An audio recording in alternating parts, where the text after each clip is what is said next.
땅에 거하는 자들에게 화가 있으리로다. 이 외에도 새 천사의 불나팔 소리를 인함이로다 하더라. 아멘. 한 주간 동안도 건강히 잘 지내셨죠? 우리가 주일 예배를 실시간으로 방송해서 더 많은 분들에게 영적으로 도움을 드리고 싶었는데 지난 2주간은 제대로 되지를 않았습니다.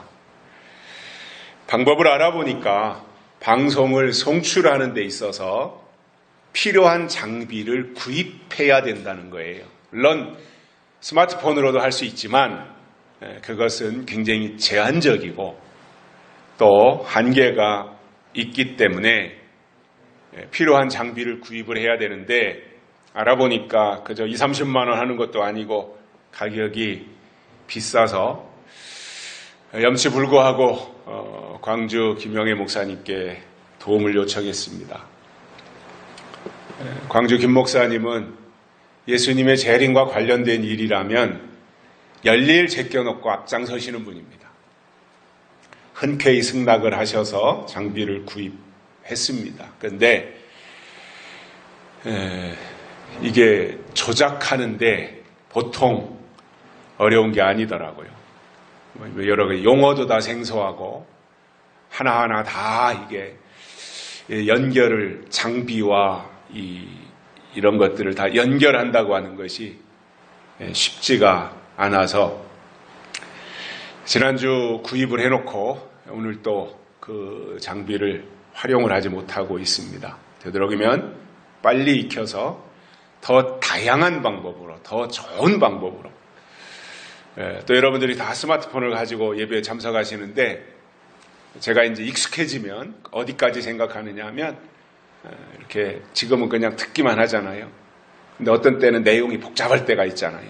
그런 것들에 대해서 정리해서 파워포인트로 이렇게 바로 띄워드리면 들으면서 스마트폰에 들어오는 내용을 보고 들을 수 있도록까지도 제가 지금 생각을 하고 있습니다. 저의 간절한 바람이 있다면 더 많은 사람들이 성경적 재림신앙을 듣고 다시 오시는 예수님을 기다리는 이 일에 도움을 드리고 싶고 땅 끝까지 또는 모든 민족에게 복음을 전파하는 일에도 인터넷과 이러한 유용한 장비를 활용할 방침입니다. 특별히 늘 기도로 응원해 주시고 또 관심을 가지고 계신 제 주변에 계신 모든 분들과 도움을 주신 광주 김 목사님께 이 자리를 빌어서 감사의 말씀을 드립니다. 그동안 우리가 은혜 시대 동안에는 교회가 확장되고 팽창되는 시대였다 이렇게 말할 수 있습니다. 급격하게 교회가 확장되었죠. 그런데 그렇게 계속해서 교회가 확장되고 확산되고 부흥되고 이렇게 일로로 달려오던 교회들이 지금 와서 보면 오히려 교회가 축소되고 오그라드는 시대가 되었다라는 겁니다. 이유가 뭘까? 이렇게 생각을 해봅니다. 자, 교회가 안 된다고 하는 말은 비단 우리들만 하는 말은 아닙니다. 계시록에 대해서 잘 알지 못하는 분들까지도 이제는 교회가 안 되는 시대가 되었다 이렇게 말을 합니다. 제 주변에 있는 목회하는 친구들도 보면은 이제는 교회 끝났어 이렇게 말합니다. 교회가 더 이상 부흥이 안 돼. 이러한 식의 부정적인 이야기들을 많이 하는 것을 제가 들어봅니다. 그래서 이것이 교회가 끝났다. 이제 더 이상 교회가 부흥하는 시대는 아니다. 이제 교회가 쇠퇴하는 길로 접어들었다라고 하는 것이 우리들끼리 하는 말이라면 그것에 대한 이해가 부족하다고 할 수 있겠는데 너도 나도 다 그러한 말들을 하고 있기 때문에 이거는 사실이구나 이렇게 생각을 하게 되는데, 그 이유가 뭐냐면 영적 계절이 바뀌었기 때문이다, 그거예요. 은혜 시대는 계절로 친다면 여름에 해당합니다. 은혜 시대는 여름입니다. 그래서 여름에는요, 거름을 하지 않아도 호박도 잘 되고 잡초도 잘 되고 칡넝쿨도 잘 되고 온갖 들판에 있는 떨어진 씨앗들이 다 왕성하게 자라납니다. 그러니까 이 시기에, 여름에 해당하는, 은혜 시대에 해당하는 이 무렵의 교회는 잘해서 잘된 것이 아니라 그 시기가 잘 되는 때였기 때문에 잘된 것이다, 이렇게 표현하는 게 맞습니다. 이렇게 왕성하게 제한 없이 자라다가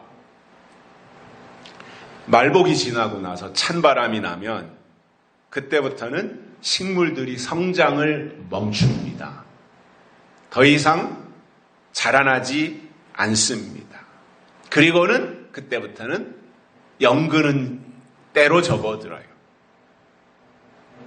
마찬가지로 영적으로도 은혜 시대가 끝나고 영적 환란의 찬바람이 불어오는 이 환절기가 되면, 영적 환절기가 되겠죠.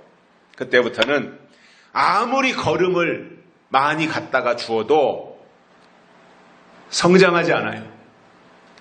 여름에는 걸음을 안 줘도 성장했는데 가을이 되면 걸음을 주어도 성장을 안 하는 거예요.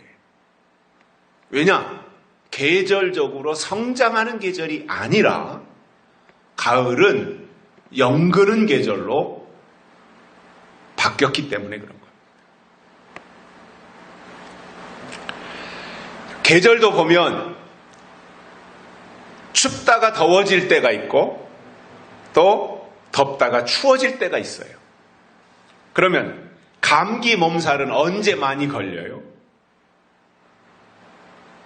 덥다가 추워질 때, 몸이 아직 적응을 안 해서 더위에 익숙해 있던 몸이 아직 추위에 적응이 안 됐는데 계절은 추워서 찬바람이 났단 말이에요.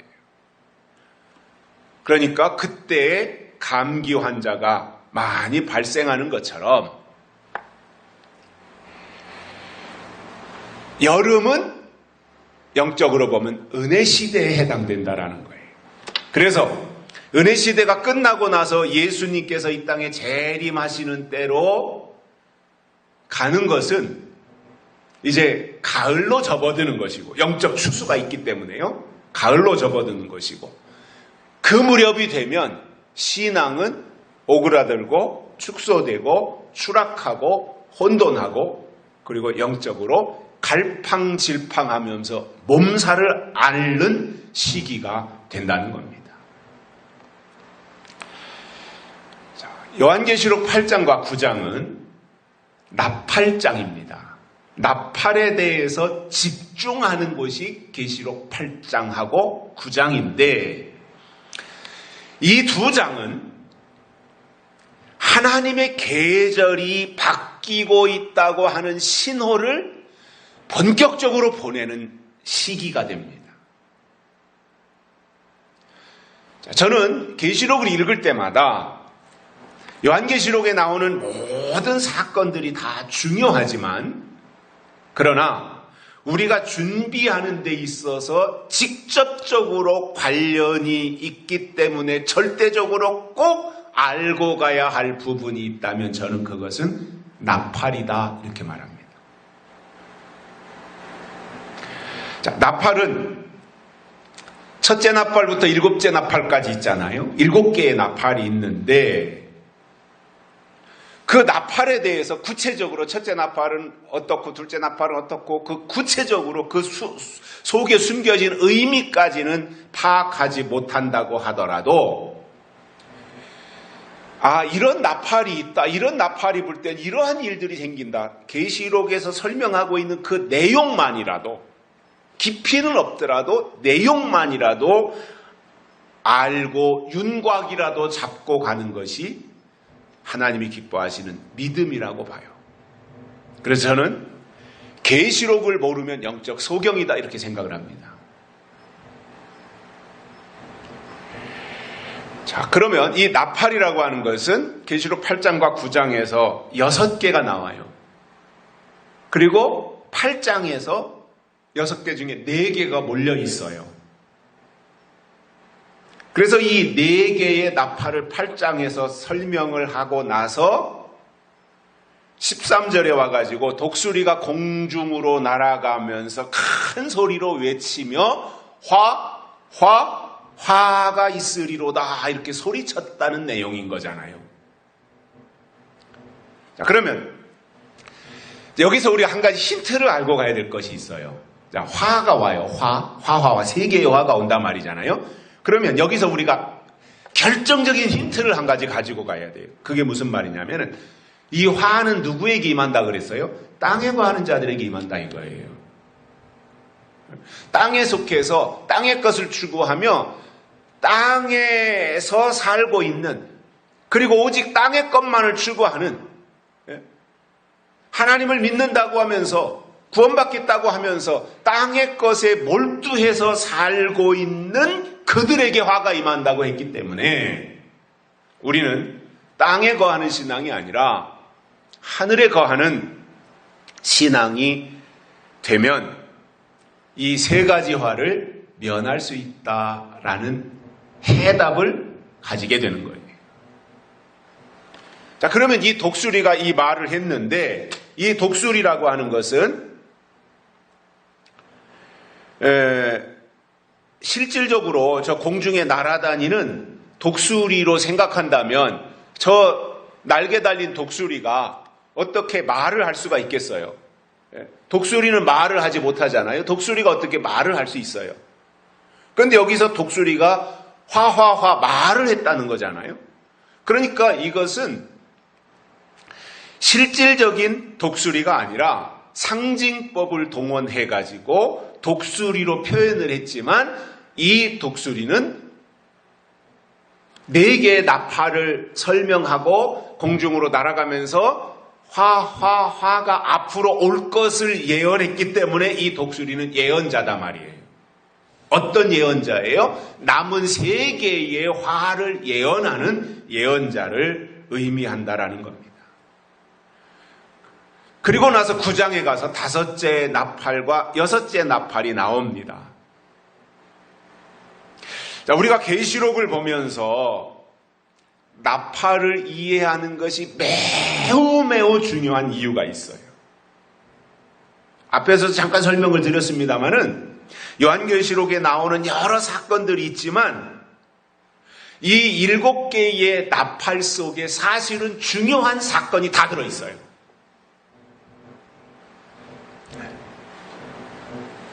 그래서 나머지 다른 부분들은 뭐냐 그러면 물론 독립된 사건도 있지만 다른 계시록에 나오는 다른 내용들은 이 계시록에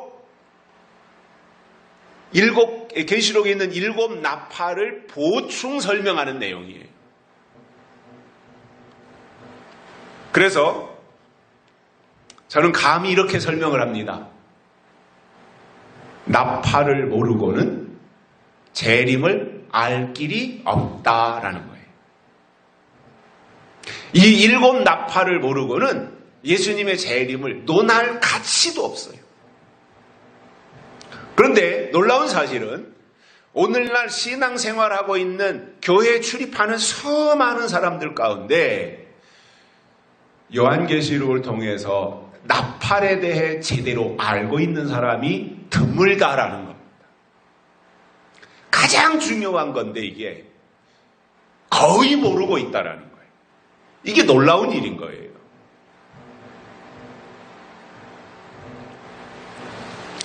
자, 요한계시록을 이해하는 데 있어서 핵심적인 사건이 3가지가 있어요. 단어라 그래야죠. 핵심적인 단어가 3개가 있는데 뭐냐면 7인, 7 나팔, 7 대접이에요. 이 3가지를 설명한 게 요한계시록입니다. 7인, 인 떼는 거 있잖아요. 7인을 떼는, 인 떼는 거. 그 다음에 7 나팔, 7 대접. 이게 요한계시록 전체입니다. 근데 그 중에서 예수님이 이 땅에 재림하시는 것과 관련된 내용들이 그 일곱인, 일곱 나팔, 일곱 대접 속에 다 포함되어져 있는데 그 세 가지의 가운데서 저에게 그 중에서도 일곱인, 일곱 나팔, 일곱 대접 중에서 저한테 그 셋 중에서 더 중요한 것이 무엇이냐라고 저에게 선택하라고 한다면 그 중에서 저는 나팔이고요. 나팔을 선택할 거고요. 나팔 가운데서도 8장에서 말한 4개의 나팔보다는 9장에서 말한 5째 나팔, 6째 나팔 이것이 가장 중요한 것이다 이렇게 말할 겁니다. 대단히 중요한 거예요. 왜냐? 예언자가 독수리가 공중으로 날아가면서 화가 있으리라 이렇게 말을 하고 갔단 말이죠. 그러니까 이것은 예수님이 재림하시는 것과 관련해서 이 5째 나팔, 6째 나팔 이 두 가지의 화는 직접적인 관련이 있는 부분이다라는 거예요. 그래서 오늘 이 본문을 통해서 땅에 거하는 자들에게 임할 화 3가지가 무엇인가 이것을 설명을 드리려고 합니다. 한 가지 양해를 구할 것은 제가 사실은 이 부분을 굉장히 좀 세밀하게 설명을 하려고 생각을 했는데 오늘은 제가 좀 시간적으로 그렇게 하기가 어렵다라고 생각이 들어요. 제가 작년 4월 달에 심장 시술을 했지요. 그 심장 박동이 제대로 되질 않아가지고 강남 세브란스에서 시술을 했는데 한 3주쯤 전에 그 증상이 다시 나타났어요. 그래서 병원에 가보니까 재발했다 그래가지고 내일 강남 세브란스에 입원해서 모레 다시 이제 심장 시술을 하게 되는데 제가 지금까지 살아오면서 내 몸이 굉장히 힘들다라고 하는 것을 제가 느껴본 적이 거의 없어요.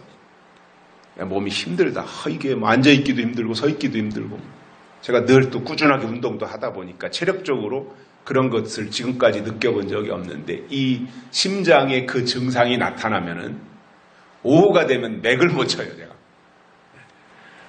굉장히 몸이 힘들다라고 하는 것을 제가 좀 느끼게 되는데 그래서 오늘 이 제목은 제가 거창하게 땅에 거하는 자들에게 임할 화 3가지 이렇게 했는데 설명은 제가 좀 간결하게 하고 다음 기회에 이 부분은 집중적으로 다시 말씀드리도록 하겠습니다. 자, 화 3가지 화가 있는데 그 중에서 첫 번째로 첫째 화를 보시면 화로는 첫째 화예요. 화화 중에 화로 치면 첫째 화예요. 나팔로 치면 5째 나팔이에요. 이 5째 나팔은 뭐냐? 황충이에 대한 거예요. 황충이가 누구냐? 거짓 선지자예요. 이것에 대해서 설명을 어디서 하고 있느냐? 계시록 9장 1절부터 11절까지 해서 설명하고 있는 거예요. 저는 제가 이 부분을 이해하는데 시간이 많이 걸렸고 어려웠기 때문에 저는 이 부분을 여러분들에게 설명을 정확하게 할 수가 있어요. 무슨 말이냐면 제 아버지가 살아계실 때 계시록을 집중했잖아요. 여름이면은 한 주간 동안 집회를 열고 세미나를 열고 집중하는데 계시록을 쭉 듣는데 초창기에는 따로따로 떨어뜨려 놓고는 이해를 해요. 첫째 화? 아, 그런 거구나. 5째 나팔? 그런 거구나. 황충이? 아, 그런 사건이구나. 거짓 선지자 음료? 아, 그런 거구나. 용어도 익숙하고 나름대로 독립된 사건으로 이해를 하는데 연결이 안 되는 거예요. 그러다가 제가 어느 날 그 부분이 쭉 하고 연결이 됐어요.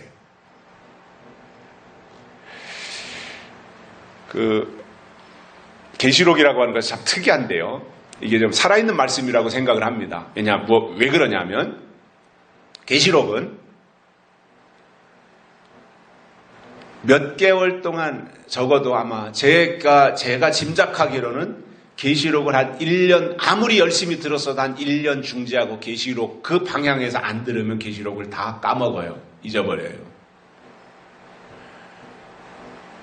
근데 이 계시록을 꾸준하게 듣고 나가다 보면 계시록을 이해하고 그 물에서 놀게 되는데, 군산의 김여목 목사님이 오래전에 한 번은 그 얘기를 하시더라고요. 자기도 계시록에, 그분도 젊어서부터 계시록 관심을 많이 가지고 계셨는데, 영적인 계시록을 못 만나다가 이제 박상호 목사님의 계시록 책을 보면서 이거다라고 이제 방향을 잡고 저하고 만나고 또 저에게 이런저런 도움이 되는 많은 이야기들을 하시는 가운데 그러시더라고요. 계시록은 한 10년 정도는 집중해서 들어야 그때부터 조금씩 열리기 시작한다라는 말씀이었어요. 그러니까 계시록 조금 안다고 엉덩이에 뿔 나면 절대로 안 되는 거죠. 그래서 이러한 부분들을, 그래서 저는 이제 계속 듣고 또 의문을 가지고 그러다가 다음번에 또 뭔가 그 부분에 대해 해결을 받고 그러는 가운데서 이제 저도 계시록을 1장부터 22장까지 교회에서도 설명할 기회가 있어서 이제 하기도 하고 했는데, 어느 날 그게 딱 이해가 되더라고요. 첫째 화가 다섯째 나팔이구나. 다섯째 나팔이 황충이구나. 황충이가 거짓 선지자 음녀구나. 이것이 계시록 9장 1절부터 11절까지구나 라고 하는 것이 쫙 깨지는 거예요. 그래서 첫째 화가 다섯째 나팔이다. 다섯째 나팔이 첫째 화다. 이거는요, 한 덩어리예요. 한 덩어리. 이건 떼놓고 생각할 수 있는 게 아니에요. 그러면 이 다섯째 천사가 나팔을 불 때 일어난 현상이 뭐냐면, 하늘에 있던 별 하나가 땅으로 떨어진 거예요. 그리고는 그가 떨어진 별이 무저갱의 열쇠를 가지고 등장하는 겁니다. 등장을 그렇게 하는 거예요. 그래서 별이 떨어진 것은 셋째 나팔 불 때 떨어졌고요. 그리고 그 별이 이제 무저갱의 열쇠를 가지고 등장한 것은 다섯째 나팔에서 등장을 하는데, 무저갱의 열쇠를 받아가지고 나와서 무저갱을 열었단 말입니다. 그 별이 황충이다. 그 별의 이름이 황충이다. 그리고는 그 무저갱을 여니까 거기서 큰 풀무에 연기 같은 연기가 올라와가지고 해와 공기를 다 가리워서 어둡게 만들었어요. 그러니까 분별을 못하는 거죠. 어두워지니까. 그리고 그 연기 가운데서 황충이가 나오는데, 그 황충이를 보니까 전갈의 권세와 같은 권세를 받아서 사람들을 해하고 활동하는 기간은 5개월 동안으로 딱 정해져 있고요. 그가 하는 일은 괴롭히는 일이다라는 거예요. 그런데 걱정할 이유가 없는 것이 뭐냐? 이 황충이는 누구들을 위해서 나와요? 땅에 거하는 자들을 위해서 나온다 이겁니다. 땅에 거하는 자들. 그러니까 그 부분에 대해서는 걱정하거나 염려할 이유는 없다는 거예요. 자, 그러면 황충이의 정체가 있는데, 이 황충이의 정체는 하나님을 대적하는 세력들이에요. 그리고 하나님의 일을 회방놓는 세력들이에요. 영적인 일이 이루어지지 못하도록 계속해서 방해 부리는 이 역할을 하는 것이 이 황충이의 일들이에요. 그래서 무저갱이 열쇠를 받아가지고 올라와서 계속해서 하나님의 일을 방해 부리고 배도를 하고, 그리고 미혹하는 일을 하고, 이러한 일이 황충이가 하는 마지막 때의 일이라는 겁니다. 근데 우리가 뭐 나팔이라고 하는 것이 공중에서 실제 누가 나팔을 가지고 빵빵빵빵빵 이렇게 하는 것이 아니라 구분을 그렇게 정해 놨는데 다섯째 나팔 불었구나 하는 것을 언제 아느냐면은 황충이가 나온 것을 보면 다섯째 나팔 불었구나 이것을 알게 되는 거예요. 저는 개인적으로 황충이는 사단의 화신이고 교회를 완전히 쑥대밭 만들고 망치기 위해서 나오는 세력인데 황충이 등장할 때가 가깝다라고 생각을 합니다. 모든 시기적으로 볼 때 성경적으로도 보고 성경적으로도 그렇고 역사적으로도 그렇고 이 모든 상황적으로 볼 때 교회 안에 황충이가 나올 때가 가까이 임박하고 있구나라고 하는 것을 알게 된다라는 거예요. 그래서 이 황충이가 나오는 시기나 또 황충이가 나와서 하는 일이나 황충이가 어떤 모양을 가지고 있는 것인가 이러한 부분들에 대해서는 계시록 9장 1절부터 11절까지 쭉 읽어보시면 거기에 그 내용들이 있기 때문에 그 부분에 대한 설명은 제가 오늘은 생략을 하겠습니다. 다만 이 황충이를 누가 이길 수 있느냐 하면 하나님께 인치심을 받은 종들이 계시록 9장 4절에서 말씀하고 있잖아요. 푸른 것이나 각종 수목은 해하지 말고 오직 이마에 하나님의 인 맞지 아니한 자들만 해하라. 그러니까 황충이가 왜 나와요? 인 맞지 아니한 자들만 해하기 위해서 나오는 것이 이 황충이다. 그리고 땅에 거하는 자들을 위해서 해하기 위해서 나오는 것이 황충이다라고 하는 것을 알 수 있고요. 그러나 하나님께로부터 택하심을 받고 인치심을 받은 종들은 하나님의 보호 속에서 반드시 승리할 수 있습니다. 상황은 문제가 되지 않습니다. 다니엘의 세 친구가 상황적으로 보면 다 불타 죽었어야 되지요. 풀무불 속에 들어갔으니까. 그러나 상황은 그런데 그 상황 속에서 하나님이 역사하셔서 그들을 풀무불 속에서 살려주셨고 건져내신 것을 우리가 성경을 통해서 볼 수가 있습니다. 그러니까 황충이는 문제가 되지 않고 다만 우리의 믿음이 연약한 것이 문제다 이겁니다. 두 번째로는 두 번째 화가 나오죠. 화화화 중에서 두 번째 화. 두 번째 화는 나팔로는 여섯째 나팔입니다. 그리고 이 여섯째 나팔은 마병대가 등장하는 나팔이고요. 마병대는 다른 말로 적그리스도입니다. 이것에 대해서는 계시록 9장 13절에서 21절까지 설명을 하고 있는데 자, 요한계시록에 대해서 조금이라도 관심을 가진 분들은 7년 대환란이라는 표현을 씁니다. 그리고 그러한 표현을 많이 들어왔습니다.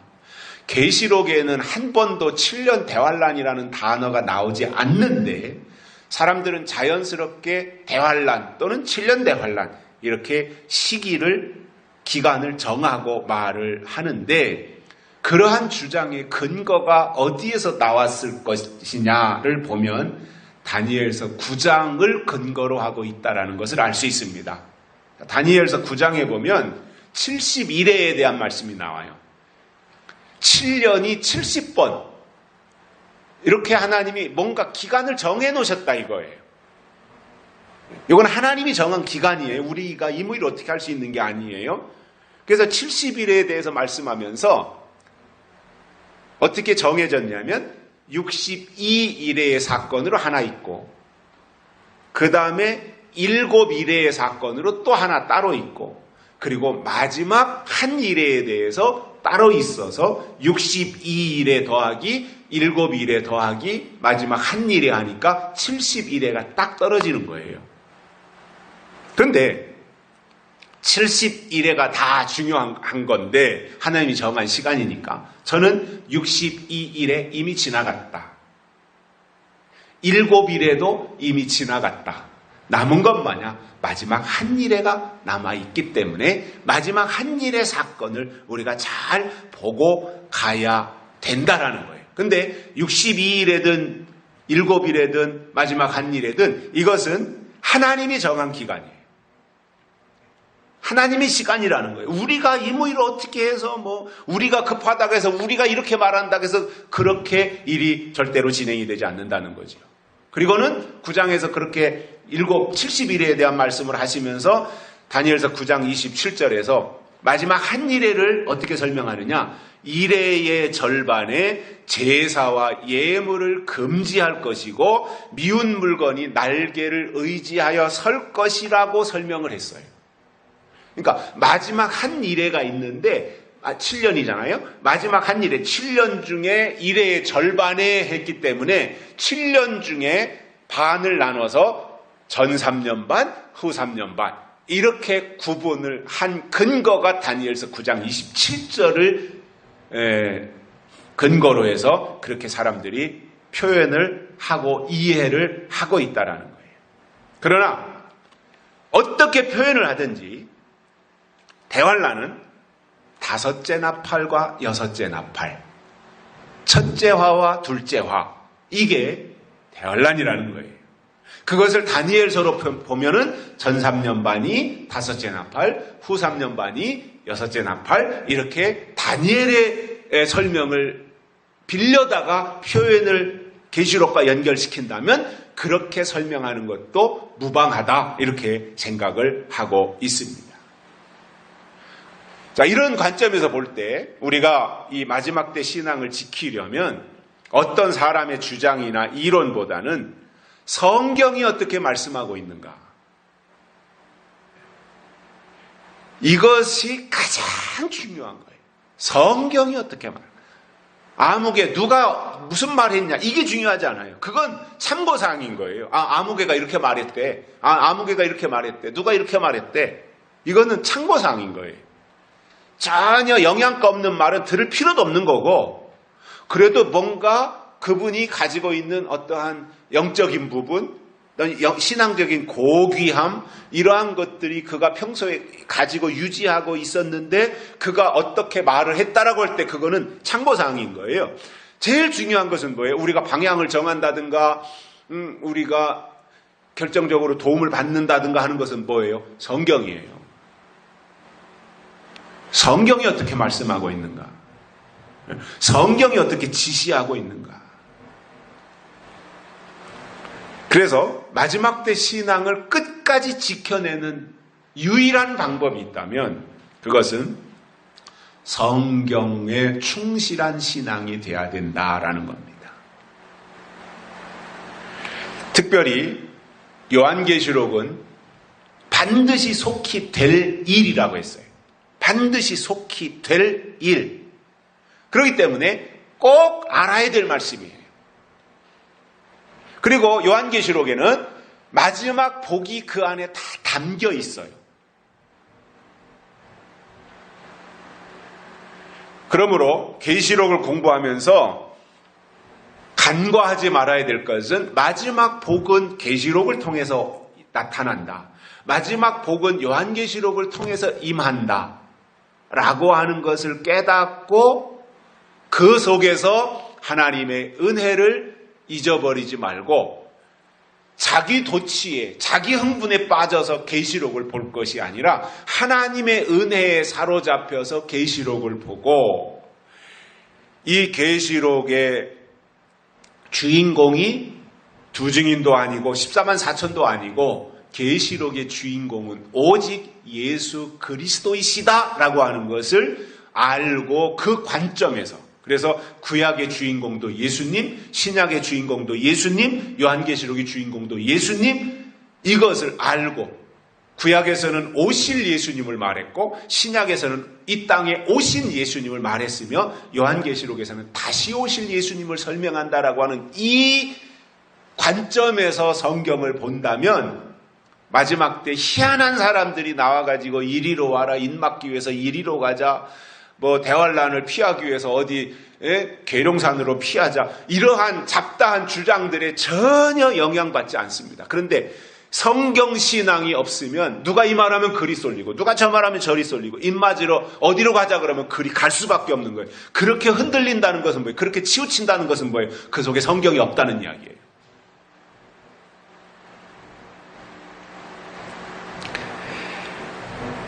그러면 이 여섯째 나팔은 마병대이고 적그리스도인데, 마병대가 언제 나타나고, 나타나면 하는 일이 무엇이고, 마병대의 숫자가 몇 명이나 되고, 마병대의 힘이 어디에 있고, 마병대의 모양은 어떻게 생겼는가, 그리고 그 마병대의 재앙에 죽지 않고 살아남은 자들은 어떻게 되는가, 이 부분에 대해서는 계시록 9장 13절부터 21절까지 쭉 설명을 하고 있으니까 이 부분도 제가 오늘 설명을 생략하고요. 오늘 말씀을 근거로 해서 또 찾아서 읽어보시면 저하고 같은 어떠한 영감을 가지고 깨닫는 것이 있으리라고 봅니다. 그래서 이 마지막 황충이가 되었든 마병대가 되었든 이 두 사건을 이겨야 되거든요. 하나님의 아들들은 이기는 게 아들이에요. 예수님도 이기셨잖아요. 음부의 권세도 이기셨고 사망까지도 이기셨고 십자가까지도 다 이기셨잖아요. 죽음으로 이기셨잖아요. 그러니까 우리도 이겨야 되는데, 먼저는 다섯째 나팔 황충이 첫째 화를 이겨야 되고, 그리고 나서 여섯째 나팔 마병대 둘째 화도 이겨야 돼요. 근데 둘째 화를 이기기 위해서는 첫째 화를 이긴 사람이 둘째 화를 이기는 거지, 첫째 화를 이기지 못하는 사람이 둘째 화를 절대 이길 수 없어요. 근데 이 첫째 화를 누가 이길 수 있느냐? 이게 다섯째 나팔이잖아요. 다섯째 나팔. 그러니까 그 앞에 있는 첫째 나팔, 둘째 나팔, 셋째 나팔, 넷째 나팔의 사건을 계시록 8장에서 쭉 보면서 그 말씀에 사로잡히는 사람은 다섯째 나팔을 불 때 첫째 화 황충이를 이기고, 황충이를 이기는 사람은 둘째 화 마병대도 이겨낼 수 있다라는 거예요. 어떻게 이겨요? 아니까 이기는 거예요. 아, 황충이는 이렇게 생겼고 이러한 일을 하는구나. 마병대는 이렇게 생겼고 나타나면 이러한 역할을 하는구나. 아, 내가 너 황충인 거 안다. 내가 너 마병대인 거 안다. 내가 계시록에 충실하다 보니 계시록에서 다 설명이 돼 있더라. 그러니까 내가 이미 알고 있으니까 너 나한테 와서, 내 앞에 와서 까불지 마. 그 황충이의 수준보다 더 높고 마병대 수준보다 더 높아서 아무리 기사와 이적을 행하고 별 듣기 좋은 말로 꼬드겨도 미혹을 당하지 않으니까 이기는 거예요. 그래서 마지막 첫째 화, 둘째 화는 무엇을 이기느냐? 하나님을 아는 지식으로 이기는 겁니다. 그래서 우리 속에 계시록을 통해서 하나님을 아는 지식이 풍성해져야 되는 거예요. 우리 안에 계시록을 통해서 하나님이 주신 말씀이 넉넉해져야 되는 거예요. 그러면 이길 수 있다는 것을 성경은 우리에게 분명하게 말씀을 해주고 있습니다. 셋째로는 세 번째 화입니다. 화화 중에서 세 번째 화입니다. 이 셋째 화는 나팔로는 일곱째 나팔입니다. 그리고 이 일곱째 나팔 속에는 두 가지가 들어있어요. 하나는 예수님의 재림이에요. 일곱째 나팔에 예수님이 재림하세요. 그리고 또 한 가지는 일곱 대접, 심판이 일곱 번째 나팔 속에 포함되어 있습니다. 그런데 사실은 일곱째 나팔은 우리가 준비하는 것과는 아무 상관이 없는 나팔이에요. 왜냐? 그 앞에서 이미 준비가 다 끝났어야 돼요. 여섯째 나팔까지 준비가 끝났어야 일곱째 나팔은 예수님이 재림하시는 나팔이고 예수님이 나타나시는 나팔이다 이겁니다. 그렇기 때문에 예수님을 맞이하기 위해서 준비하는 사람들은 그 앞에서 이미 준비가 다, 슬기로운 다섯 처녀가 그릇의 기름을 준비하듯이 그러한 준비를 이미 다 완성하고 있어야 되는 거지요. 그래서 한 가지는 7째 나팔은 예수님이 재림하신다라는 거고, 또 한 가지는 대접을 쏟는 것인데, 이 대접 쏟는 것에 대해서는 계시록 16장에서 진노의 7 대접 재앙이고, 이것이 하나님의 인맞지 아니한 자들에게 임하는 심판의 역사인 것을 알려주고 있습니다. 그래서 7인 7 나팔 7 대접이 계시록이다 앞에서도 설명을 드렸는데, 첫째인, 둘째인, 셋째인에서 7번째 인 속에 7개의 나팔이 들어가 있고요. 그리고 첫째 나팔, 둘째 나팔 이렇게 진행해서 7번째 나팔 속에 7 대접이 포함되어 있다라는 거예요. 그러니까 무슨 말이에요, 이게? 인 떼는 것과 나팔과 대접 쏟는 것은 다 연결되어 있다, 그 말입니다. 떨어뜨려 놓고 생각할 수 없다라는 겁니다. 다 연결되어 있다라는 거예요. 그래서 이 부분에 대해서도 계시록 16장을 이따 가셔서 집에서 한번 쭉 읽어보시면 대접 쏟을 때 어떤 일이 일어나는가, 이 대접의 심판의 강도가 얼마나 무서운 것인가, 이것을 알 수 있고요. 그러나 이러한 가운데서 하나님은 하나님의 사람들에 대해서는 반드시 보호하신다는 사실이에요. 지켜주신다라는 거예요. 결론적으로 우리가 많은 사람들이 믿습니다. 열심히 교회도 신앙생활도 하고 믿음을 말하는데 믿음이 없고요. 믿음을 말하는데 믿음을 몰라요. 참 어리석죠, 그죠? 그러니까 왜 그러냐 하면 지식의 부족이에요, 그게.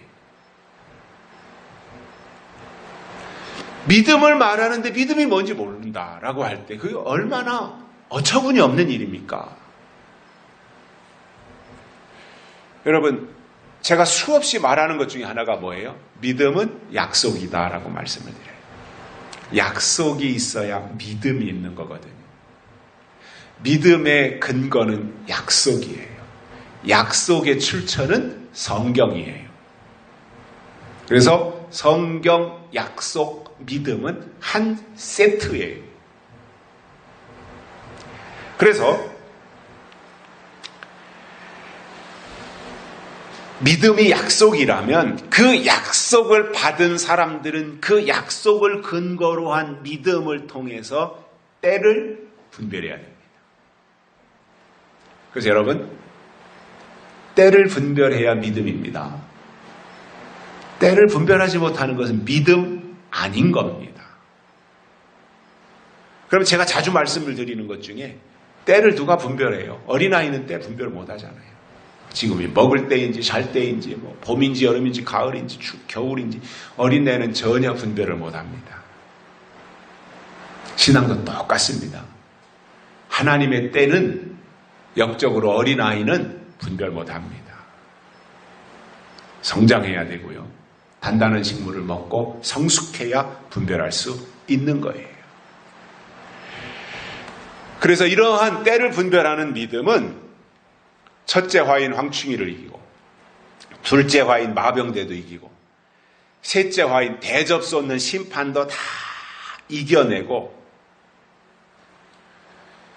처소를 예비하면 이 땅에 다시 오시겠다고 약속하신 그대로 우리 예수님께서 영광 중에 이 땅에 재림하실 때 그분을 맞이하겠다고 준비하면서 그 방향에서 오로지 하여 흔들리지 아니하고 한눈 팔지 아니하고 우리의 믿음을 지켜나갈 때 이 세 가지 화를 이길 수 있도록 하나님이 그에게 모든 필요한 것을 공급하신다고 하는 이 사실을 깨달으시고 분별하고 이겨내는 그러한 믿음의 장부들이 되시기를 주의 이름으로 축복합니다. 기도하시겠습니다. 살아계신 하나님 아버지 감사합니다. 오늘도 우리를 불러주시고 하나님의 말씀을 듣게 해주셔서 감사를 드립니다. 화화화 세 가지 화에 대해서 들었습니다. 근데 이 세 가지 화는 대상이 정해져 있었습니다. 땅에 거하는 자들에게 임할 화라 그랬습니다. 하나님, 우리는 땅에 거하는 자들이 아니라 하늘에 거하는 자들, 하늘의 예루살렘을 사모하는 자들이 되도록 축복해 주시옵소서. 다시 오실 예수님의 이름으로 간절히 기도드리옵나이다. 아멘. 221장 부르시면서 하나님 앞에 헌금 드리시겠습니다.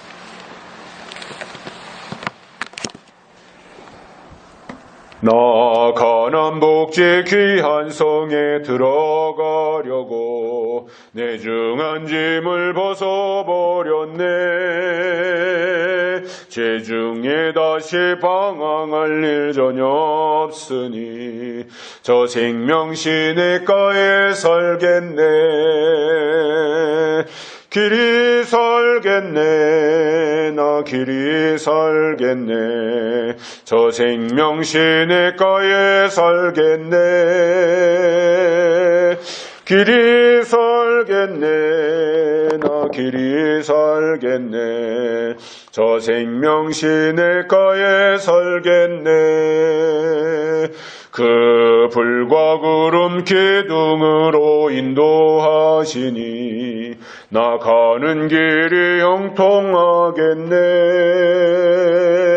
그 요단강을 내가 지금 건넌 후에는 저 생명 시냇가에 살겠네. 길이 살겠네. 나 길이 살겠네. 저 생명 시냇가에 살겠네. 길이 살겠네. 나 길이 살겠네. 저 생명 시냇가에 살겠네. 내 주린 영혼 만나로서 먹여주시니 그 양식 내게 생명 되겠네. 이후로 생명 양식 주와 함께 먹으며 저 생명 시냇가에 살겠네. 길이 살겠네. 나 길이 살겠네. 저 생명 시냇가에 살겠네. 길이 살겠네. 나 길이 살겠네. 저 생명 시냇가에 살겠네.